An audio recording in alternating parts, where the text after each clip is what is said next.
santificação plena, Pai, e eles possam caminhar em direção a Ti dia após dia. A cada dia, Pai, eles possam crescer na graça e no conhecimento da pessoa de Jesus. Também queremos, Pai, fazer menção de Silvana e Edneia, do pequeno Mateus, Pai. Queremos Te pedir também, Pai, que a Tua mão, que as Tuas asas, que a Tua proteção não retire, pelo contrário, Senhor, haja essa manifestação do Teu amor, da Tua bondade e também, Senhor, daquilo que nós cremos que o Senhor é o Deus de cura, Pai. Por isso nós pedimos que o Senhor possa tocá-los, que o Senhor possa restaurá-los para que eles possam dar continuidade ao Teu chamado na vida deles. É o que pedimos em nome de Jesus.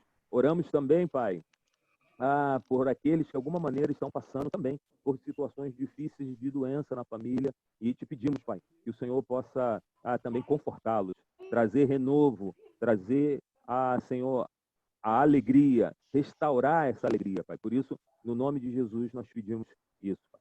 No nome de Jesus. E Te pedir por essas pessoas que estão aqui conectadas, Senhor. Teus filhos que estão conectados.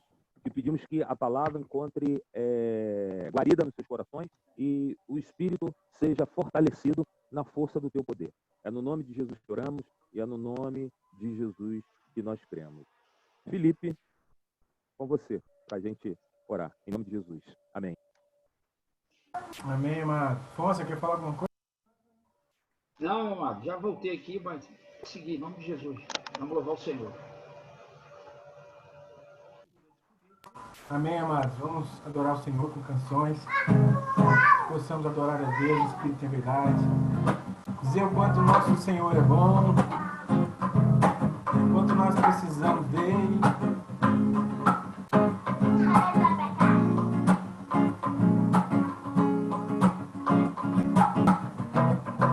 Ainda que eu ande pelo vale da sombra da morte, ou passe tristezas, males de toda sorte, ainda meus lábios dirão que Ele é bom de todo o coração.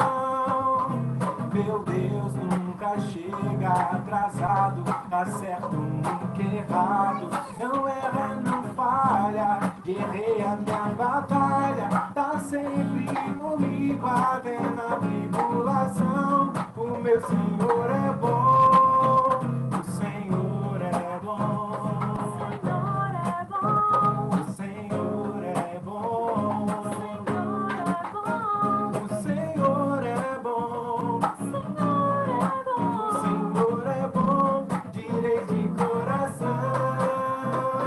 Na perseguição, no martírio, me livra do delírio, me aquieta, me acalma, descansa minha alma, declara bem alto que o Teu Senhor é bom de todo o coração.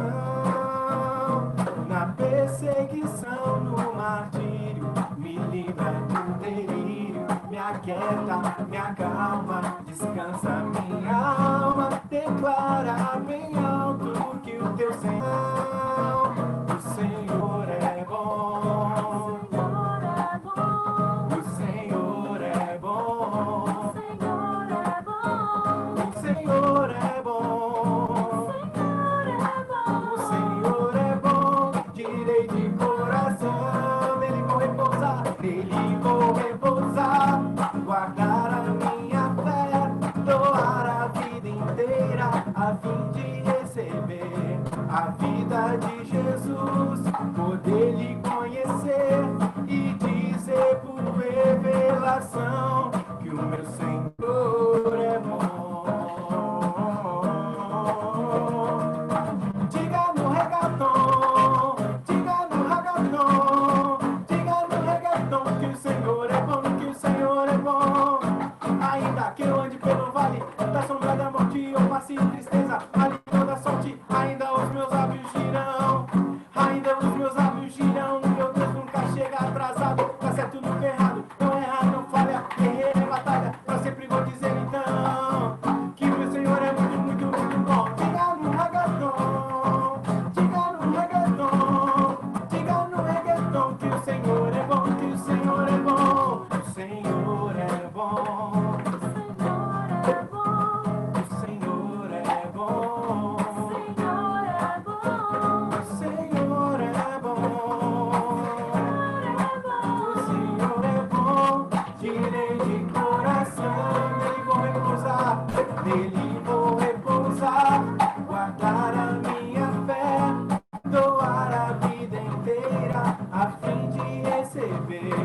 a vida de Jesus, poder lhe conhecer e dizer com revelação que o meu Senhor é bom. O Senhor é bom. O Senhor é bom. O Senhor é bom. O Senhor é bom, direi de coração.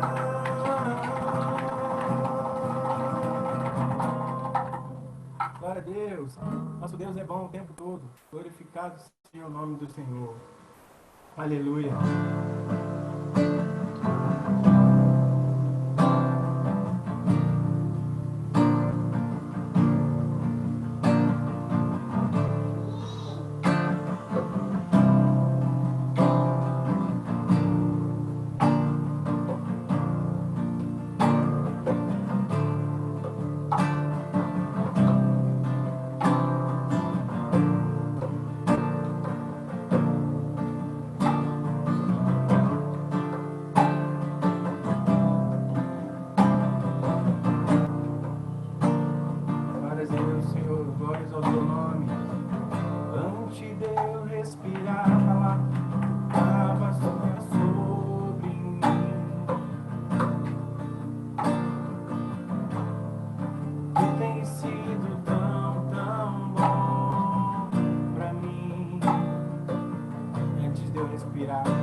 só pra me encontrar. Não posso comprá-lo, nem merecê-lo, mesmo assim se entregou. Oh, impressionante, infinito, ousado amor de Deus. Pai, nós agradecemos, Senhor, pelo teu amor, Jesus. Teu amor demonstrado na cruz do Calvário, Jesus. Nós queremos render graças ao teu santo nome, Jesus. Porque teu sacrifício na cruz não foi em vão, Senhor. Nós queremos te honrar essa noite, Pai. Glorificar o teu santo nome. E te agradecer, Pai, por se importar conosco. Pai, o Senhor nos conhece pelo nome, Jesus. O Senhor sabe a necessidade de cada um, Jesus. De cada pessoa que está, Senhor, aqui nessa reunião, Pai. O Senhor conhece o coração de cada um, Jesus. O Senhor sabe as necessidades, as angústias, as alegrias, Pai. O Senhor conhece todos nós por dentro. O Senhor nos formou, ó Deus. O Senhor nos conheceu quando nós ainda éramos informes, ó Deus. O Senhor já sabia, Deus, quem nós seríamos, o que realizaríamos, Senhor. Queremos te adorar, ó Deus, e render graças a Ti. Glórias ao Teu nome, Jesus. Aleluia, Jesus. Oh, impressionante, infinito, ousado amor de Deus. Oh, que deixa as 99 só pra me encontrar. Não posso comprá-lo, nem merecê-lo, mesmo assim se entregou. Oh, impressionante, infinito, ousado amor de Deus. Aleluia, glórias a Deus. Vai, Fonsa. Vamos nessa, meus queridos. Graças a Deus. Tive aqui alguma dificuldade aqui na hora no início para conectar, mas graças a Deus já estamos aqui de volta. Muito bom poder estarmos juntos mais uma vez e saber que o Espírito Santo, ele trabalha sem limite. Nós estamos limitados pela distância, estamos limitados, cada um na sua casa, mas o Espírito Santo não. Acho que essa é uma das razões da nossa fé. É uma das diferenças, né, que nós, como povo de Deus, temos. Porque nós clamamos ao Deus que é onipresente. Ele está em todo lugar. Para ele não há limite, não há barreira. Não há nada que ele não possa fazer. Ele é o Deus do impossível. E ele não, como diz a canção, ele não se esqueceu de mim, não se esqueceu de você, não se esqueceu de nós. Aliás, como ele poderia, né, se esquecer? Não tem como. E queremos louvar a Deus, né? No final aí a gente vai estar mostrando as fotos do batismo, como eu vi que o César já orou, inclusive por isso, agradecendo a Deus, já compartilhou aí o batismo do Saulo e da Edvânia. E eu falava para ele que batizar alguém ou participar do batismo de alguém é um renovo de fé para mim. Porque uma pessoa que é cabeça pensante, que é um indivíduo, tomar a decisão de receber a Cristo na sua vida e ser batizado, e trilhar o caminho de obediência à palavra, é algo que só o Espírito Santo pode fazer. Algumas pessoas que não conhecem, não sabem discernir as coisas espirituais, chegam até a dizer que é uma lavagem cerebral, né, que acontece. Não sei se você já ouviu isso. Às vezes a família, nossos familiares falam isso, às vezes amigos, né? Eu até um dia um cara me falou isso, falou, mas vocês como líderes, como pastores, fazem lavagem cerebral na cabeça das pessoas. E eu falei para ele assim, mas deixa eu te fazer uma pergunta, lavagem é ruim ou é bom? Porque se você está dizendo que é fazer uma lavagem, significa que você reconhece que estava sujo. Você convive com a sujeira ou você prefere um lugar limpo? Aí ele falou, realmente prefiro lugar limpo. Então, se é uma lavagem do bem, que vem lavando a nossa alma, o nosso entendimento errado de anos, de caminhada, religiosidade, né? E a palavra de Deus, ela serve para isso, ela serve justamente para nos lavar, conforme Paulo escreve aos Efésios, no capítulo 5, ele falando ali de marido e mulher, mas depois ele fala que, na verdade, ele estava falando de Cristo e a igreja. Ele diz que um dia devemos apresentar a esposa, né? Sido lavada pela palavra. Então, a palavra de Deus é que lava a gente. Lava a gente tanta porcaria que a gente pensa, tanta porcaria que a gente absorve, né? Através dos olhos e dos ouvidos, que a Bíblia diz que os nossos olhos e os nossos ouvidos são janelas, são portas de entrada para a alma e para o corpo também. Muita coisa que a gente vê e ouve, muitas das vezes é aquilo que alimenta a gente, né? Por isso que é importante a gente saber o que a gente está olhando, o que a gente está ouvindo. E, nesse contexto, a palavra de Deus, ela vem para nos lavar mesmo.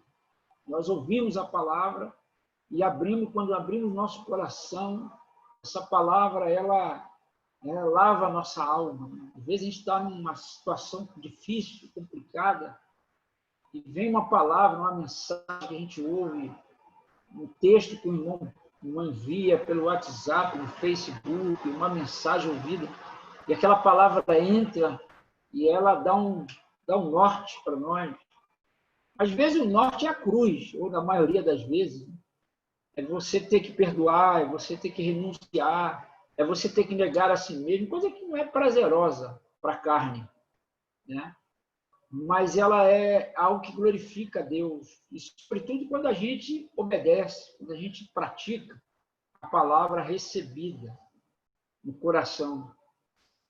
E eu queria ler com vocês um texto de Romanos, no capítulo 8.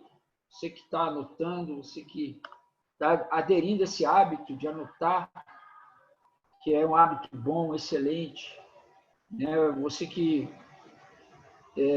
gosta de acompanhar, e, na verdade, isso deveria ser para todos, né?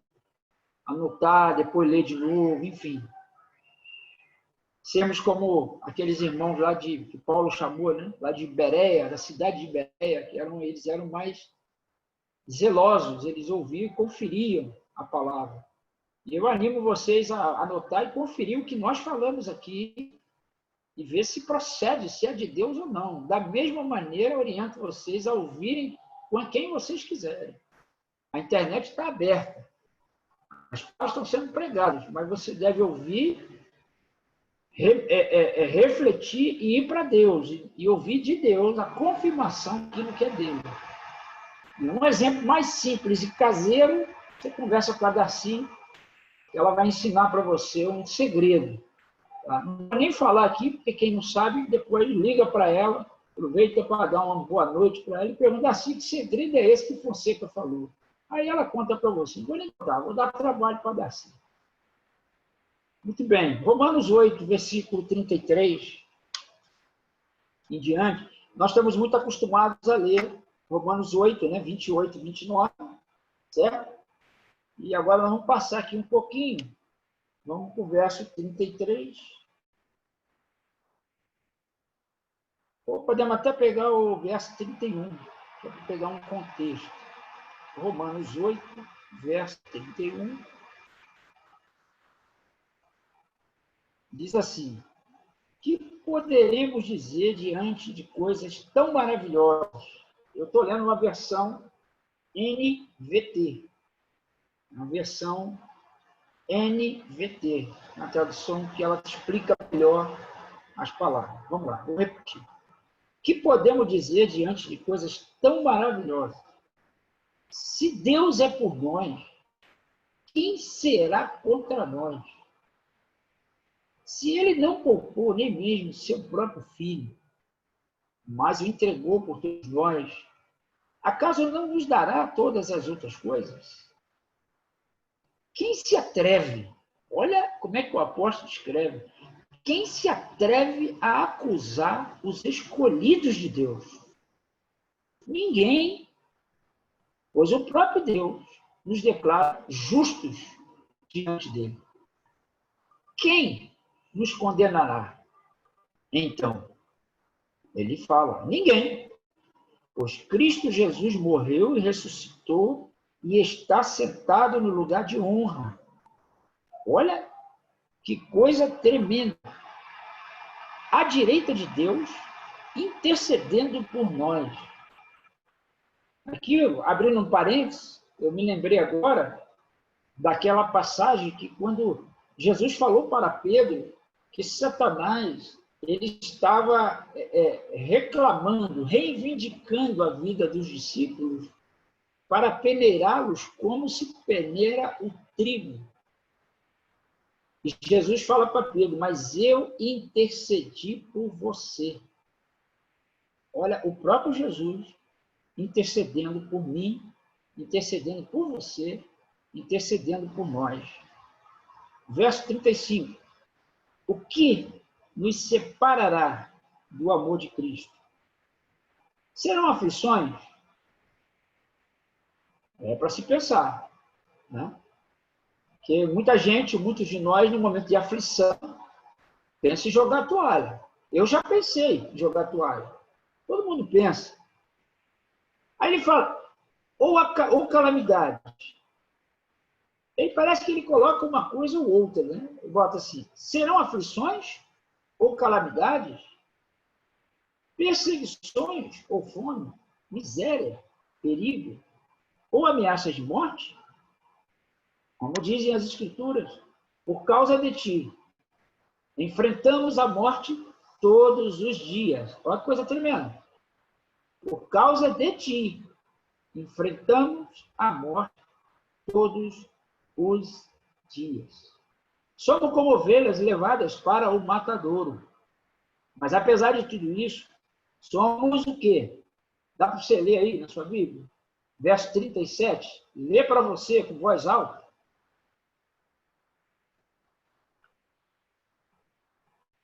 Aleluia. Verso 37.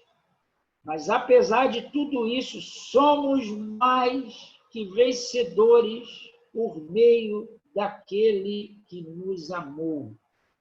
Louvado seja Deus. E estou convencido de que nem morte, nem vida, nem anjos, nem demônios, nem o que existe hoje, nem o que virá no futuro, nem poderes, nem altura, nem profundidade, nada em toda a criação jamais poderá nos separar do amor de Deus revelado em Cristo Jesus, nosso Senhor. Que coisa tremenda! Eu queria que você orasse agora. Uma oração de gratidão a Deus. Agradecer a Deus por essa palavra. Agradece a Ele porque em tudo você é mais que vencedor. Bendiga o Senhor. Te dá aí 30 segundos para você agradecer. Obrigado, Senhor. Obrigado porque eu sou mais que vencedor. Não é por merecer, Senhor. É essa graça bendita. Esse teu amor, Senhor, incalculável. Obrigado, Pai. Obrigado porque o Senhor tem me feito mais que vencedor, dia após dia. E eu quero render graças ao teu nome. Quero exaltar-lo, Senhor. Glorificar, bendizer, Senhor. Em nome de Jesus.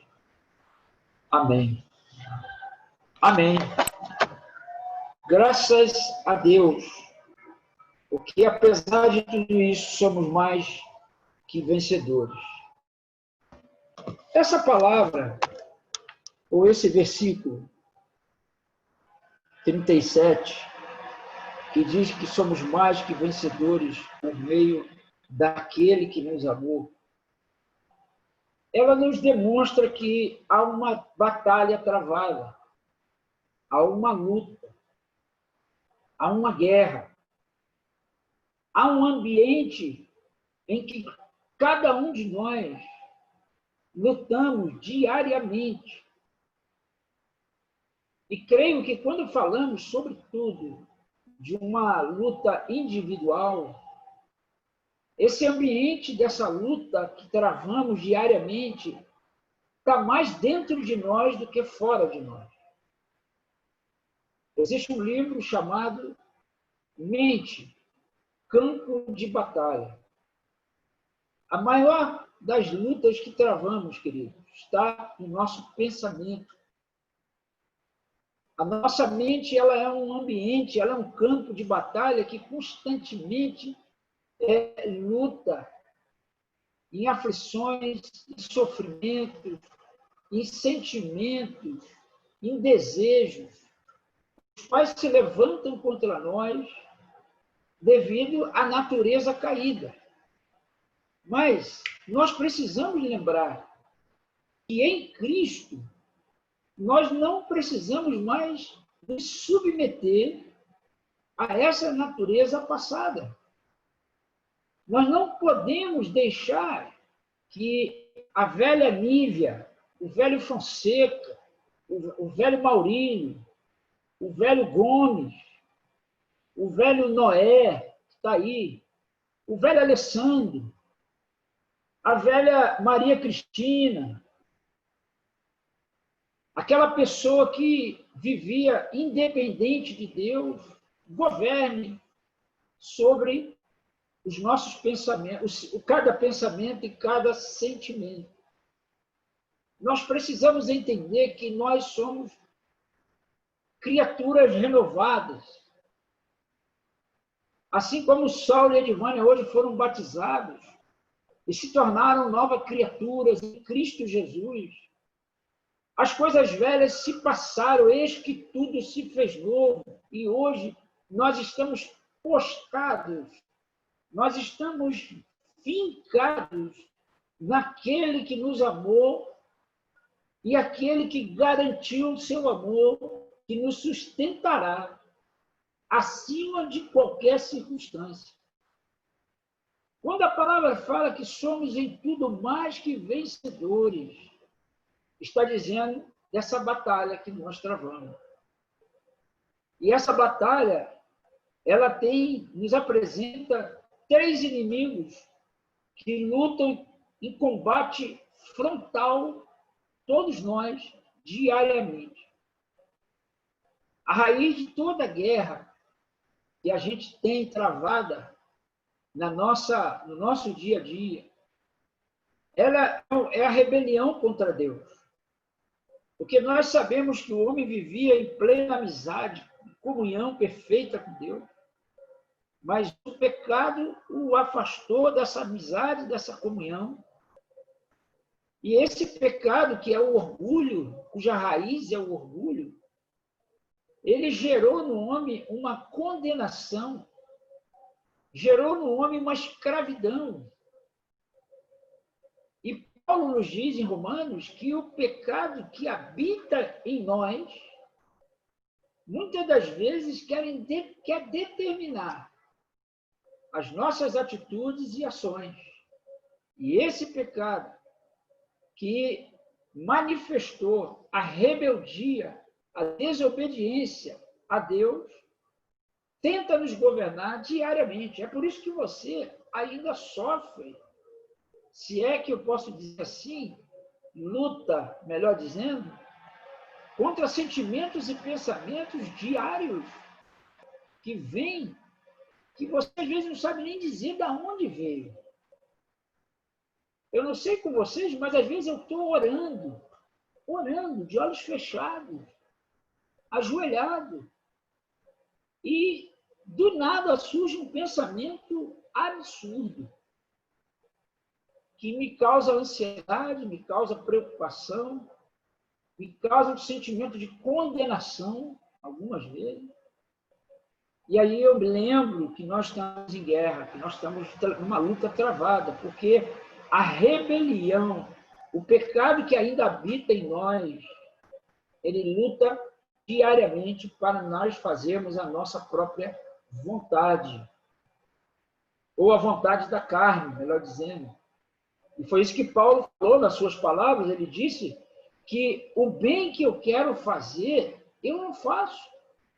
Mas o mal que eu não quero fazer, eu às vezes acabo fazendo. E quando eu menos dou conta, eu pequei, eu xinguei, eu falei, eu fiquei ferido, magoado, chateado, meu coração já se fecha.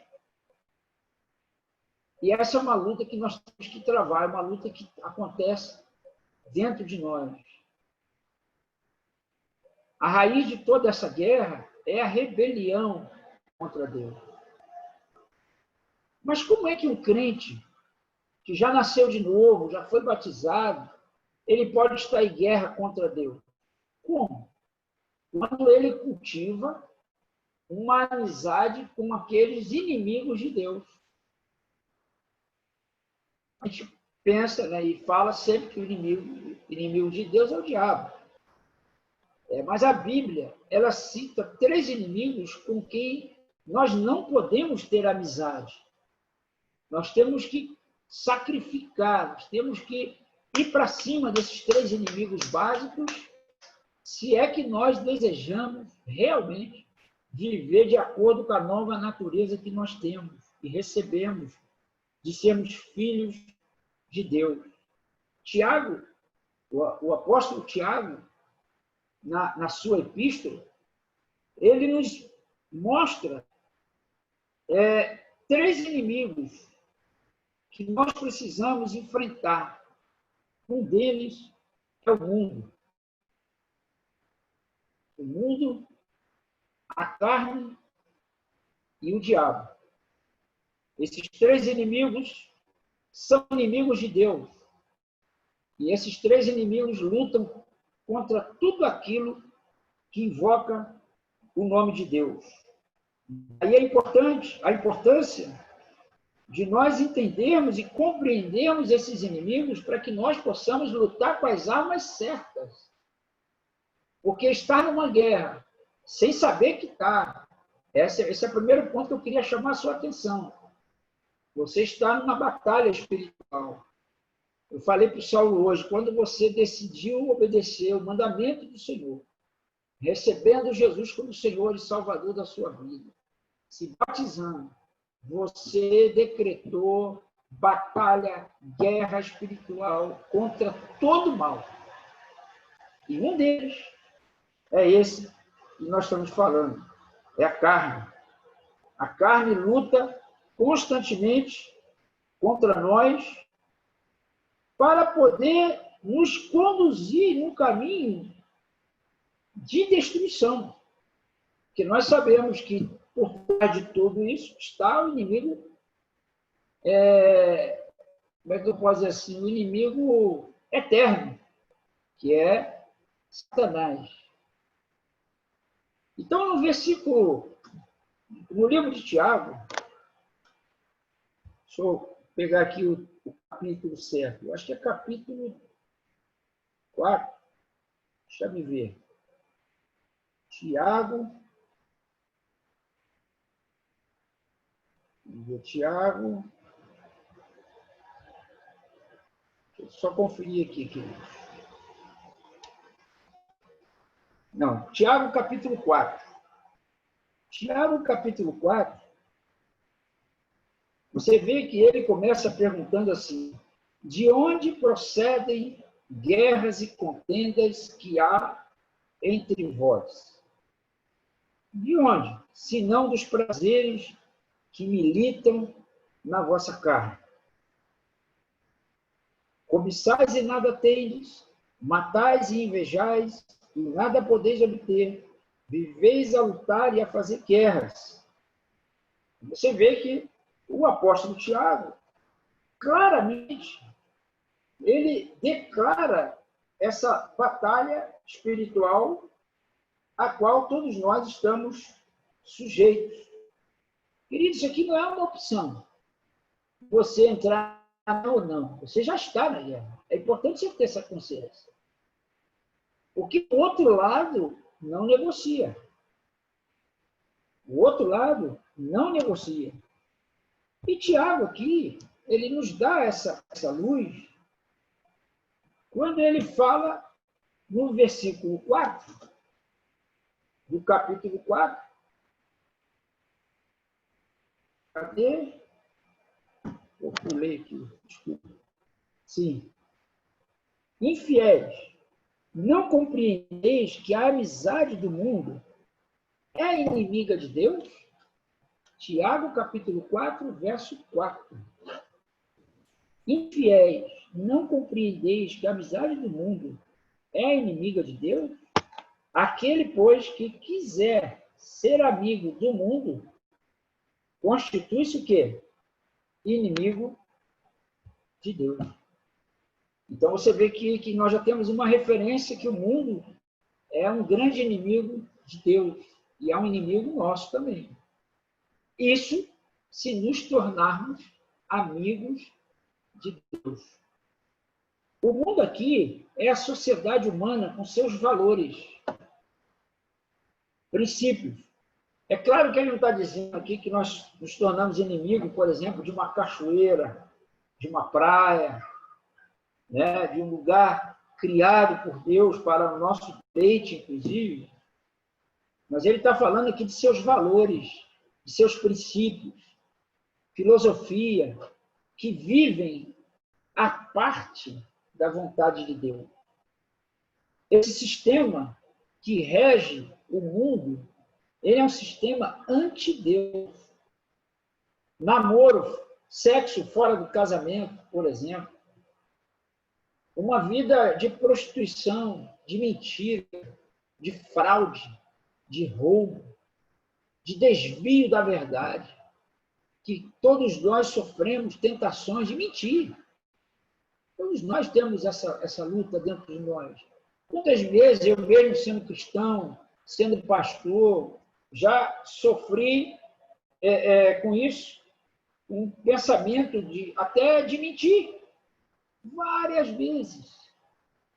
Várias vezes. E isso vem, às vezes, diariamente. Não é só de vez em quando. Diariamente. Então, o mundo aqui está falando desses valores que o mundo apresenta. Se o mundo valoriza a riqueza, começarmos a valorizar a riqueza também, nós estamos nos tornando o quê? Amigos do mundo. Pessoas que confiam na riqueza, confiam no dinheiro que têm. Pessoas que são dependentes do salário. Pessoas que buscam sua estabilidade profissional e não depositam em Deus a sua confiança. Se o mundo valoriza o prestígio, por exemplo, e nós começamos também a valorizar o prestígio, então nós nos tornamos inimigos de Deus também, mesmo cantando, mesmo dando glória a Deus, porque isso é uma coisa que está dentro do ser humano. Um crente, ele sem perceber, ele pode se tornar amigo do mundo gradativamente. Gradativamente. Ele se torna inimigo de Deus sem perceber. Ele vai aos poucos se contaminando com o mundo. Ele vai também amando o mundo. Daí 1 João capítulo 2, verso 15, diz: não ameis o mundo, nem o que nele há, as suas concupiscências, os seus desejos, os seus prazeres. Porque, pasmem, mas as coisas do mundo, elas são coisas prazerosas. O sexo é prazeroso. Ter dinheiro para gastar é prazeroso, gente. E comer? Comer. É um pecado que pouco se fala da gula.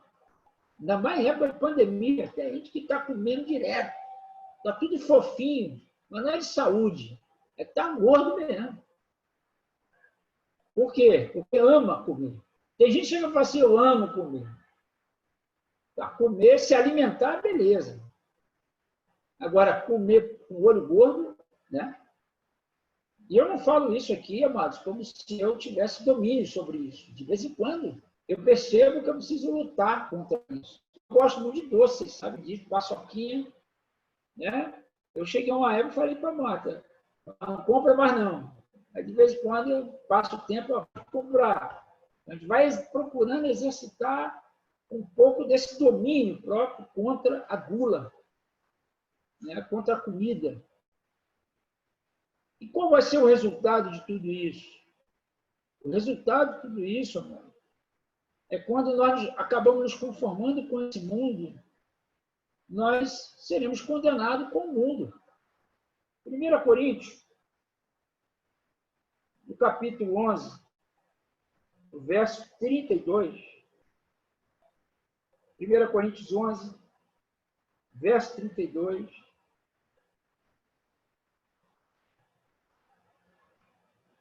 O 31 diz assim, porque se nós nos julgássemos a nós mesmos, não seríamos julgados. Mas quando julgados, somos disciplinados pelo Senhor, para não sermos condenados com o mundo. Então, aqueles que se tornam amigos do mundo, automaticamente se tornam inimigos de Deus, serão condenados com o mundo. Porque o mundo vai ser condenado, juntamente com seus parceiros, vamos dizer assim. E a única maneira, mano, da gente ser salvo, a única maneira de ser salvo disso aí é através do fogo. Por isso que a necessidade do batismo com fogo. Né? 1 Coríntios, aí no livro de Coríntios, no capítulo 3,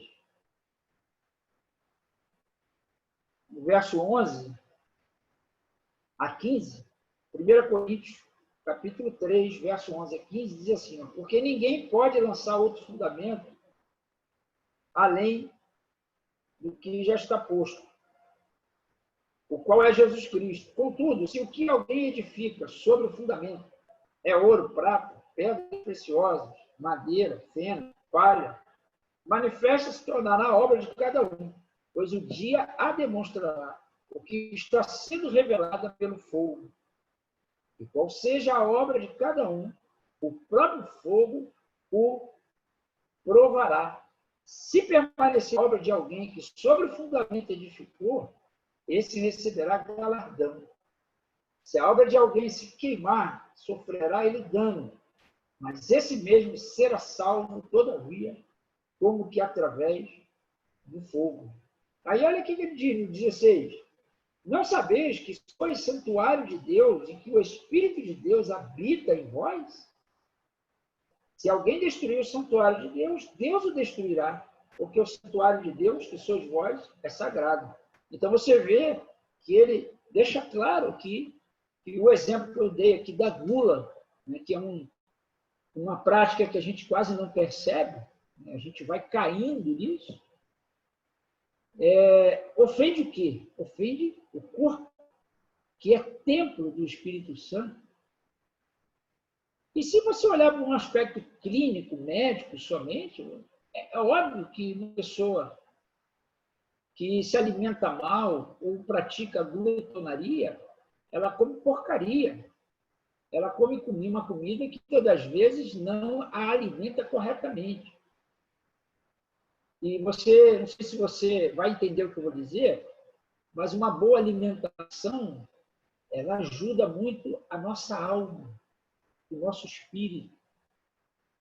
Porque quando você come, por exemplo, uma comida equilibrada, né, o teu corpo recebe, talvez o teu paladar não, mas o teu corpo absorve as vitaminas e os nutrientes, faz com que o teu cérebro trabalhe melhor, os teus neurônios recebam saúde, vida, e logo o cérebro comanda todo o corpo. Olha que coisa maravilhosa, poderíamos ficar aqui dias falando sobre isso. Então, como é que um crente poderá ser salvo dessa amizade com o mundo? Pelo fogo, pelas provas que a gente passa na vida. E ficar sem comer é uma prova, não é não? É uma prova. Ou se é. A amizade com o mundo é uma espécie de adultério espiritual. Quando você tem amizade com o mundo, quando você vive flertando com o mundo, sempre com desejo de consumo, de obter, de ter. Tem pessoas que gastam tempo trabalhando, mas não gastam tempo de comunhão com Deus. Não gastam. Por quê? Porque ela está flertando com o mundo. Ela tem tempo para assistir um jogo de futebol, 90 minutos, mais prorrogação, mais entrevista, depois o terceiro tempo, sentado, mais para ler a palavra. Não tem. É uma luta. Porque está flertando com o mundo. Então, a amizade com o mundo é uma espécie de adultério espiritual. O crente, ele precisa entender que ele está casado com Cristo.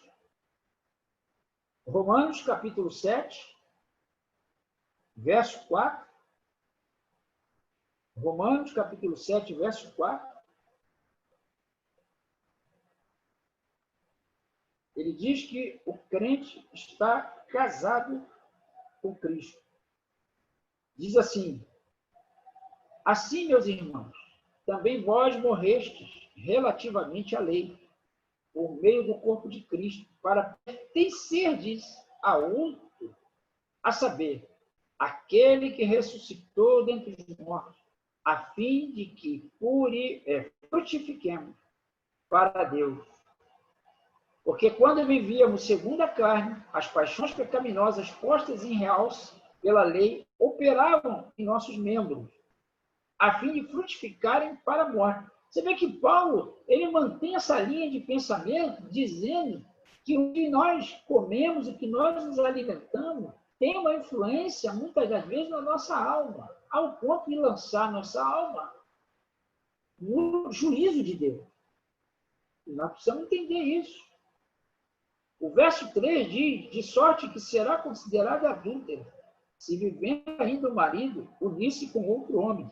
Porém, se morrer o marido, estará livre da lei e não será adúltera se contrair novas núpcias. Então, nós que estamos casados com Cristo, não podemos flertar com o mundo. Nós não podemos nos deixar levar pelo marketing que o mundo tem e prende muita gente. Volto a dizer que a amizade com o mundo é uma espécie de adultério espiritual. O crente está casado com Cristo. Romanos 7, verso 4. E deve ser fiel a ele. Fiel. Então, quando o mundo tenta te puxar, você diga não, rejeite. Você está casado com Cristo. Você selou esse casamento no batismo. O mundo é inimigo de Deus e ser amigo do mundo é constituir-se inimigo de Deus. Não dá, amados, para ser amigo do mundo e de Deus ao mesmo tempo. Não dá. Não tem conexão.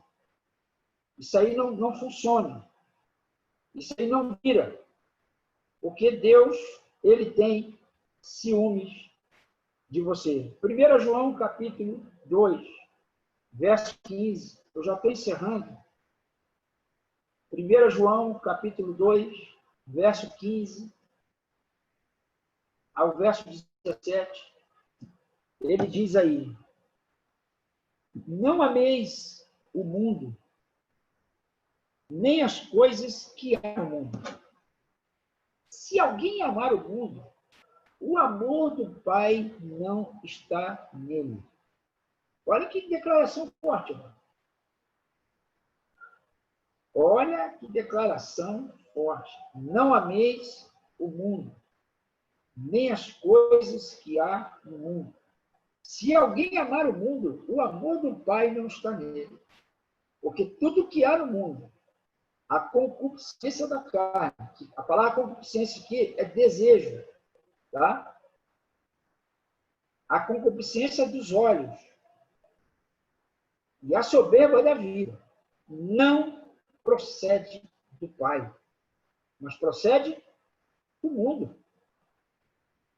Ora, o mundo passa, bem como a sua concupiscência. Aquele, porém, que faz a vontade de Deus, permanece eternamente.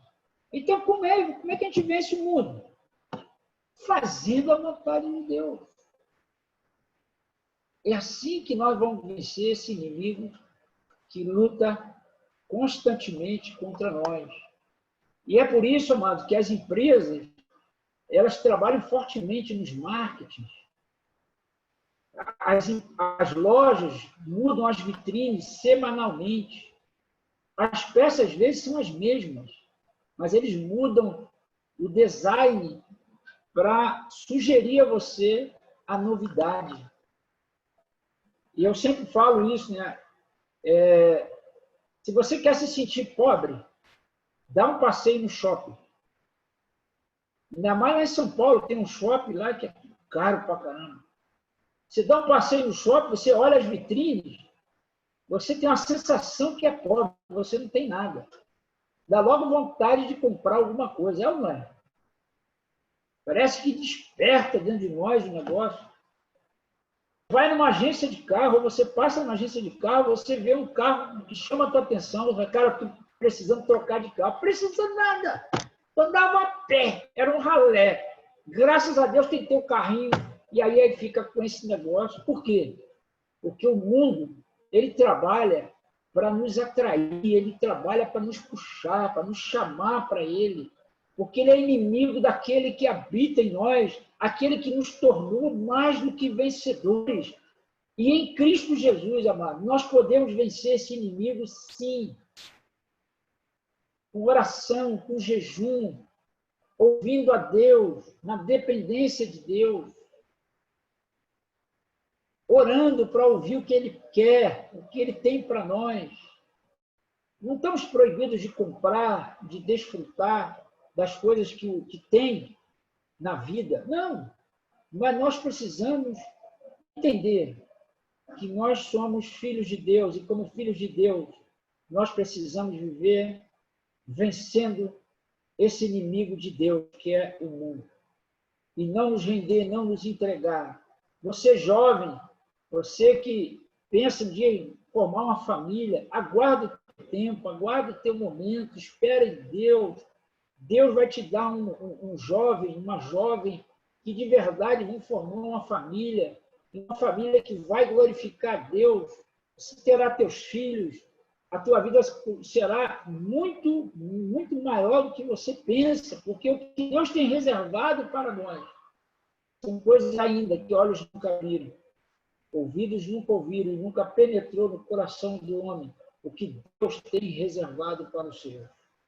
Amém? Eu vou parar por aqui, mas fica aqui o recado. Esse inimigo, que é o mundo, nós não podemos nos deixar levar pelo mundo. O outro inimigo é a carne, né? E o outro inimigo é o próprio diabo. Em outra oportunidade, a gente compartilha.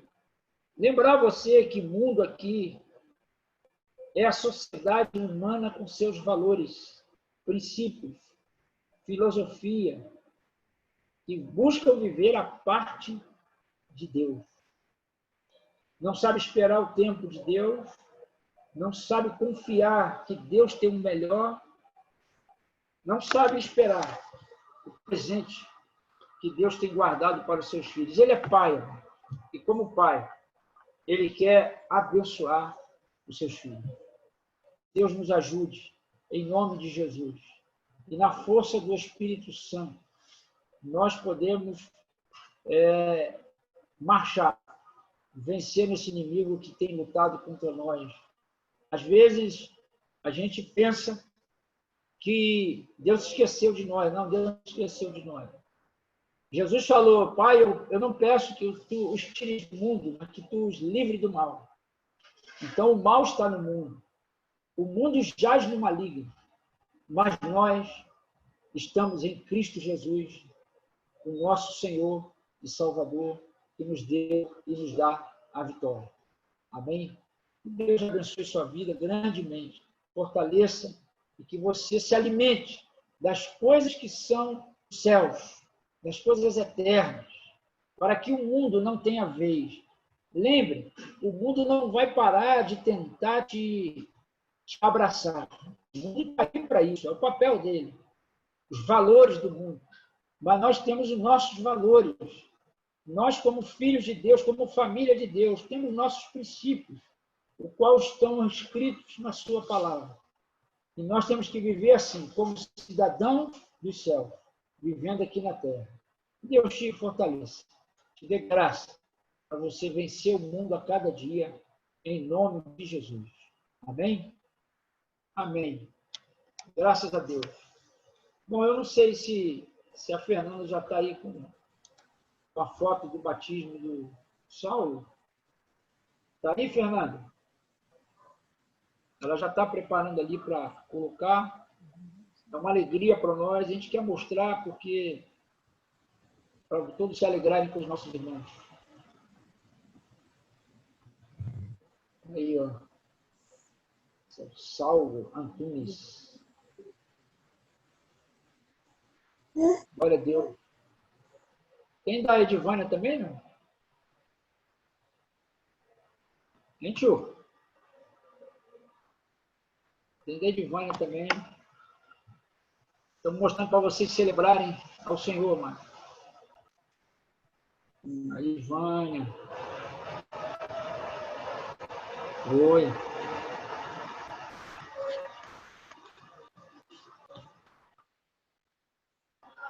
Tá, tinha um videozinho também, mas não está dando para colocar. Bom, amados, que você possa glorificar o Senhor pela vida desses irmãos.